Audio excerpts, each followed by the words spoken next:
What's up, YouTube? It's Austin. It is May 16th, and I am 27 weeks on T, I think, and if I'm wrong about that, I will put it in the thing. But I just wanted to make a video with Ari. This is my girlfriend, Ari. Because, you know, videos with significant others are always good to have another perspective on people's transition and stuff like that. So yeah, I'm just going to ask Ari questions about stuff, and we're going to talk about things, and it'll be good. Here's a good one, just to start out with, that's kind of easy. What is, like, the biggest thing that has changed in our relationship since I started T?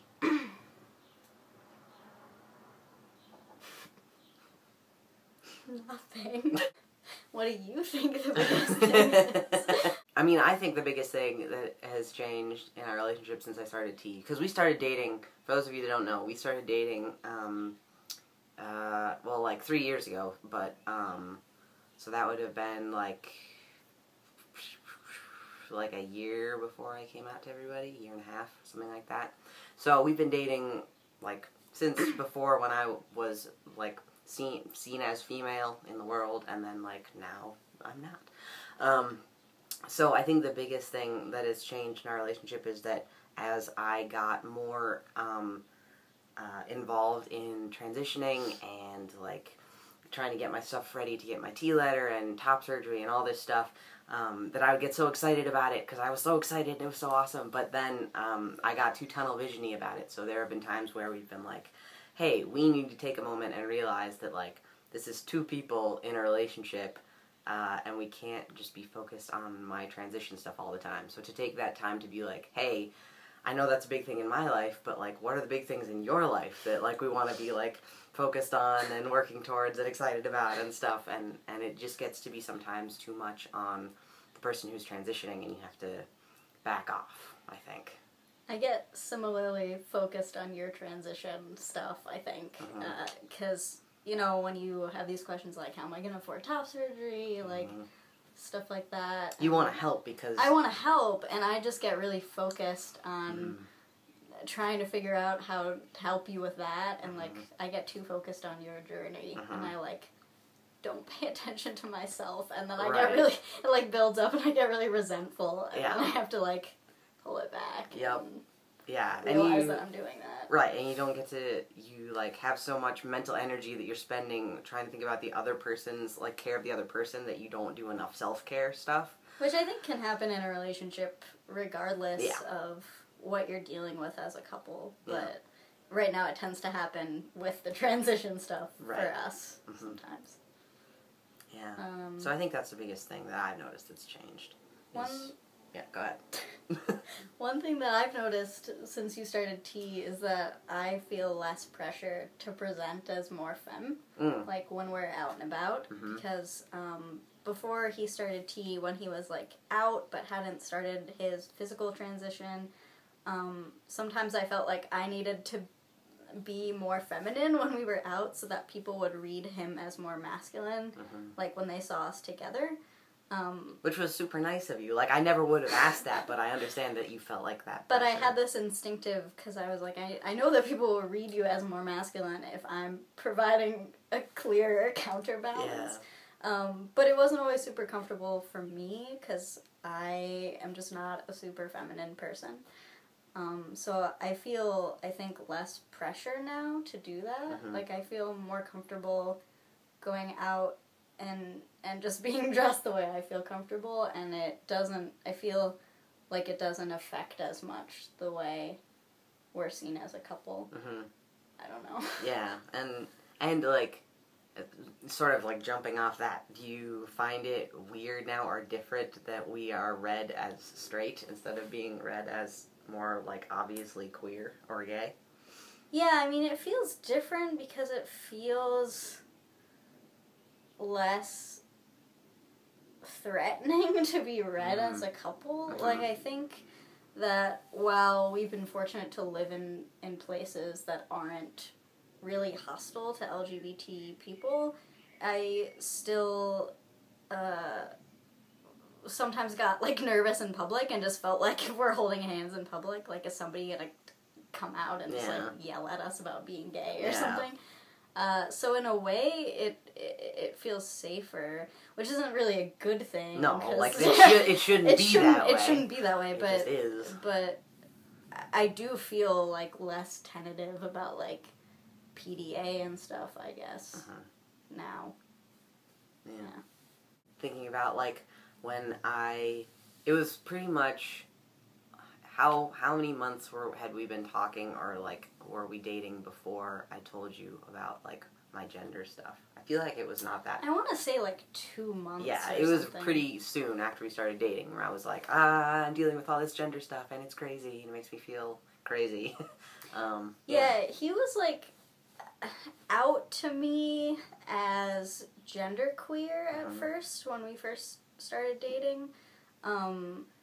So like I had never viewed him as a feminine person, and female pronouns and like calling him my girlfriend never felt super comfortable, just because I knew that he didn't really identify that way.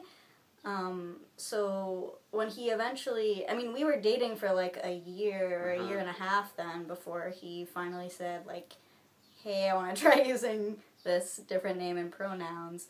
But it wasn't that weird when he told me that, because I had never really viewed him as a girl, really.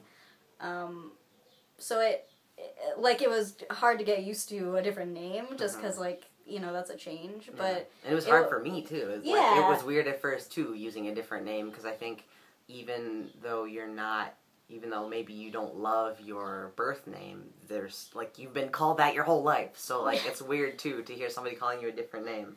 Yeah, but it wasn't weird, like, conceptually, because, it made sense. Like, you're you, and you're like, hey, I think this name fits me better. And I was like, cool. Yeah.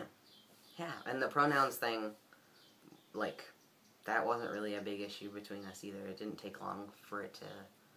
Like, there was a period of adjustment that I want to say was maybe, like, a couple of weeks where it was like, this still feels a little weird. But then it just became so normal. It was just, like, fine. I think one of the...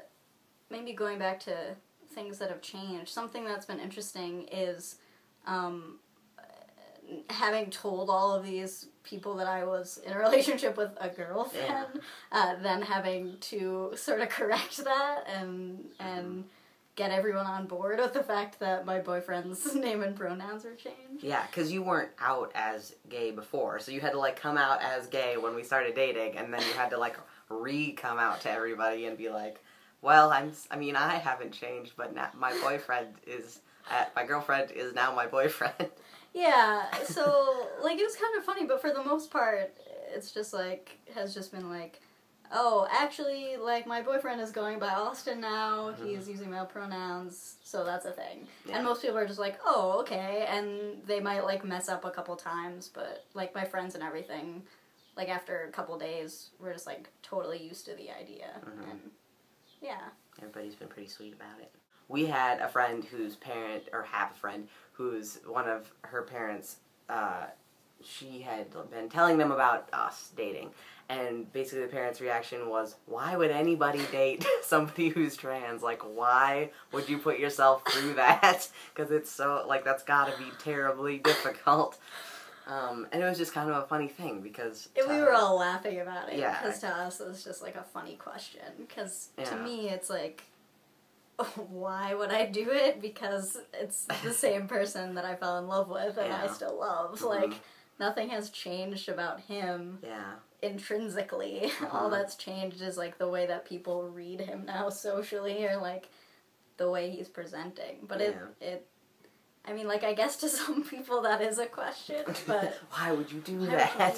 Like, it has its challenges, but I think that every relationship has some element of the dynamic that is challenging in some way, and this is one thing for us, but it's not challenging in a deal-breaking way. Yeah. Yeah. So, it was just kind of funny that was, like... I mean, it's true. I feel like if it's something... Especially if it was, like, you have been married to somebody for 20 years and then they come out as trans, like, that's a very different thing than, like, I've been dating you for a couple of years, and even that's different than we've been dating for 2 months, you know? Like, so the length of time thing makes a difference, I think. And the fact that you knew how that I was at least questioning my gender and stuff right, like, almost from the get-go. I sometimes get questions from my friends about, like, my sexuality. Yeah, that's a thing. Because I guess, like, trans people are seen as this middle gender Yeah, like, ground. so are you still gay? Yeah, so sometimes you're like, but you're gay, aren't you? And I'm like, well, first of all, I was never had a clear sexuality identification. I had been questioning for a long time, and when I met Austin, when we started dating, I hadn't really had a serious relationship with anyone else, male or female. So I didn't really have a solid. It wasn't like something you were like super attached to as an identity. No, and I think I've become attached to identifying as queer, which I'm comfortable with because it is kind of an umbrella term and it doesn't define the gender of the people that I'm interested in. Because I think in some ways it's just kind of incidental. It's like I am attracted to people and then like they have a gender identity. Yeah. I don't know. Yeah. Which is, it's hard to explain to people, especially people who aren't LGBT identified. Because for a lot of people, like the difference between gender and sexual orientation and like gender identity is very confusing. To realize that those are like two different things. I don't know. But so yeah, like I've had some interesting conversations with friends who are like, so are you gay? And I'm like, well, I would still identify as queer. I don't think that's gonna change. Yeah. But wouldn't really identify as gay because I am dating a man. Yeah. Yeah. And I, like, when I was growing up and I first started dating girls when I was, like, 14-ish, or 15, I guess, maybe it was. And that was always a thing for me because people were like, well, so are you... And, like, I always felt okay about... Well, not always, I shouldn't say always, but, like, I generally felt okay about identifying as gay because I realized that, like, people saw me as female and people saw the person I was dating as female, but gay felt different than identifying as lesbian because that felt like putting a female, like, embracing a female identity that wasn't mine. And even gay was kind of like, because it made people think like, oh, these two people are the same thing. And to me, I was just like, but I'm not. So like yeah, queer has been my kind of go-to thing as well because like I'm attracted to lots of different kinds of people, but you especially. Oh. Yeah, so I think it's interesting how those labels sort of change over time, and how they, and not only how they change over time for some people, but how some people learn how to redefine themselves based on, like, trans stuff, and realizing, like, hey, maybe there's more to this than I thought there was, which is just a whole other process of coming out. Yeah. Anyway. I think, for me, the important thing has just been to remember that Austin's identity doesn't define my identity necessarily. Like, that's the thing, is, like, the fact that he has come out as trans doesn't change my sexual orientation or my gender identity or anything. Like, I am still myself regardless of the changes in how he presents. Yeah. So, I think, like, when I get those kind of questions, I'm just like, well, nothing has changed, really, for me about me. It's just, like, I'm still attracted to him. Yeah. Yeah. Yeah, so anyways, we just thought it would be interesting to do sort of a, not exactly Q&A, but talk about questions and things that have happened, and I guess my sort of summing up being in a relationship with somebody who's trans is like being open, but also giving yourself that space to say, like, your identity does not define me, and also your transition does not define my life, and, like, you need to have that space as well, and so learning how to have that space, I think, is a good thing. Yeah. Good summary. Yeah, thanks. Okay, guys, we will see you back here for a Transgender and Christian video. on Wednesday, and then back here again for another tea video next week. So I hope you're all doing well. It was nice to, see you see us, and we will see you later. Bye.